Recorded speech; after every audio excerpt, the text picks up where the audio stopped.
সম্মান কত, একবার মনোযোগ দিয়ে শুনে যান। আল্লাহর বান্দা যখন কাবা পুরো বল ভেঙে ভেঙে গেল, কাবা বললে নষ্ট হয়ে গেল, কাবা ঘরটা নির্মাণের জন্য এলাকার লোকেরা কাজ শুরু করেছে।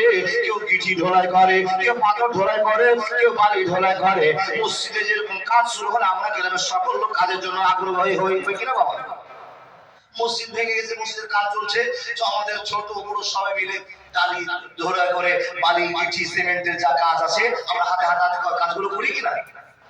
কাবা ভেঙে গিয়েছে, নূহ নবীর বন্যাতে অনেক ঝামেলা হয়েছে। আল্লাহর বান্দা এবড়ো খেবড়ো জায়গাটাকে মেরামতের জন্য কাজ চালু হয়ে গেছে। শুনেন, এই সময়ে বাপ কাজ করছে, চাচা কাজ করছে, দাদু কাজ করছে, আমাদের গ্রামের পড়োশিরা কাজ করছে।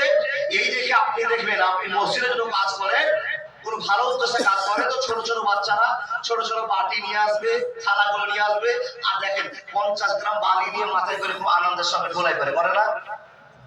বাপ আমার কাজ করছে, তো আমিও আপনার সঙ্গে সঙ্গে কাজ করবো। মুসলমানের শিষ্টাচার করবেন। বন্ধু আমার শুনে যান, কাজ করতে আছেন, আমরা যেরকম কাজ করি, বিশ্বনবী নবী মুহাম্মদ রাসূলুল্লাহ সাল্লাল্লাহু আলাইহি ওয়াসাল্লামের চাচারা কাজ করছেন, এলাকার লোকেরা কাজ করছেন, ছোট ছোট বাচ্চারা সে কাজে ব্যস্ত হয়েছেন।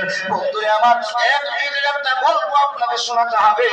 নবী মুহাম্মদের কত সম্মান, কত দাম, আল্লাহ কত ভালোবাসা দেখিয়েছেন। হে মুসলমান, আর আমরা সেই নবী মুহাম্মদের উম্মত হয়ে জীবন কাটকে পরিশুদ্ধ করতে পারলাম না।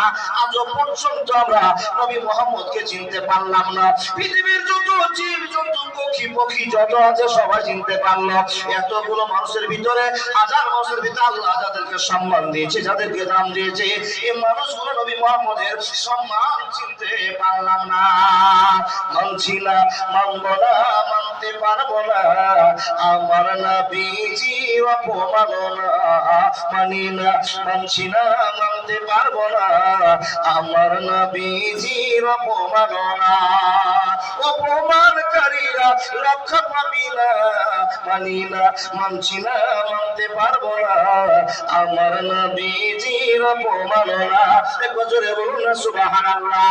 আল্লাহর বান্দা নবীজির কত সম্মান। রব্বুল আলামিন বলেন, বান্দা তোমরা শুনে নাও, নবী মুহাম্মদ কাজ করছেন, ছোট ছোট পাথরগুলোকে মাথায় নিয়ে ধুলাই করতে আরম্ভ করেছেন। বন্ধুরে আমার, নবীজি যখন ছোট্ট একটা পাথর নিয়েছেন, বুঝার জন্য আপনাকে সারাভাবে কমপ্লিট করে বলতে আরম্ভ করলাম।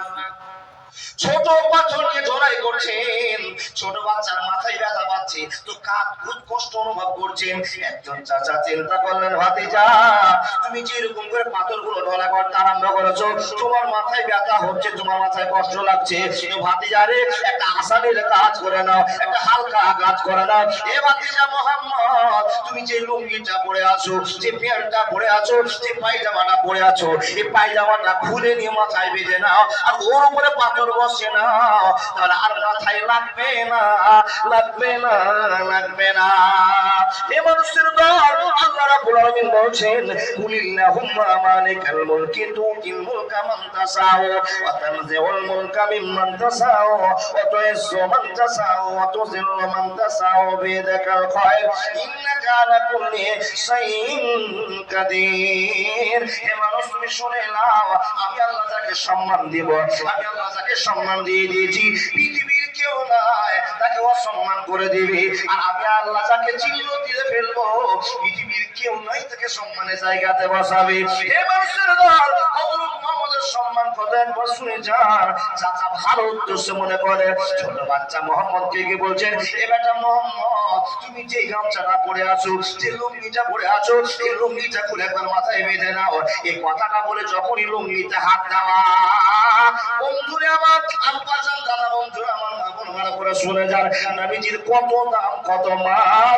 লুঙ্গিতে হাত দেওয়ার সঙ্গে সঙ্গে নবী মুহাম্মদ অজ্ঞান হয়ে মাটিতে পড়ে গেছে। ছোট বাচ্চা, আমাদের 8 বছর 10 বছরের বাচ্চারা উলঙ্গ হয়ে দাঁড়িয়ে বেড়ায়, ভাই দেখেন না বাপ, দেখেন নবীর কত লজ্জা, কত মান আল্লাহ দিয়েছে। চাচা বলছেন, ভাতিজা লুঙ্গি খুলে